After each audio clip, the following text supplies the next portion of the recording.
Nós encontramos-nos na Serra do Saco, mais propriamente na Mata Nacional do Saco, e encontramos-nos junto à Casa dos Embrechados, que está aqui mesmo à nossa direita, e ao lado da Oliveira de Wellington.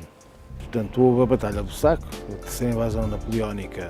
A batalha desenvolveu-se aqui muito perto, que está assinalado o campo da batalha, que tem um obelisco, e o general Wellington, Marechal Wellington, dormiu aqui no convento de Santa Cruz, bem como o seu Estado-Maior, na noite antes da própria batalha.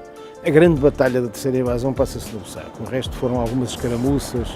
Portanto, a batalha foi mesmo aqui, onde morreu muita gente, derramou-se muito sangue na defesa da nacionalidade, da pátria portuguesa.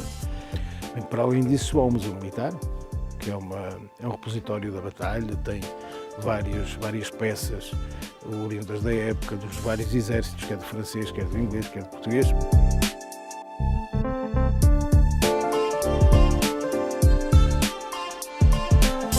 Este museu é um museu monográfico e, portanto, trata essencialmente da batalha. No entanto, foi reformulado há 8 anos atrás, no intuito de enquadrar a época, a Guerra Peninsular e depois, naturalmente, tem um enfoque muito especial na batalha e na sua memória.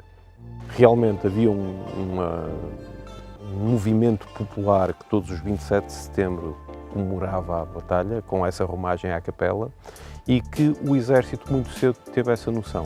Isso veio através de um oficial do século XIX, chamado Joaquim da Costa Cascais, que é o homem que vai, a partir de 1860, começar a pressionar o governo no sentido de se fazer um monumento à Guerra Peninsular.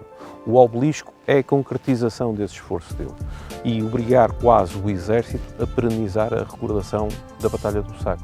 As populações sempre aderiram a estas iniciativas e a esta ideia do 27 de setembro e da comemoração da Batalha do Saco. Falta realmente transmiti-la em termos internacionais e, embora apareçam esporadicamente durante o ano fluxos turísticos ligados às invasões francesas e à Guerra Peninsular, naturalmente que há a hipótese de produzir um produto muito mais estruturado e do qual o saco é uma pedra de toque, sem dúvida nenhuma.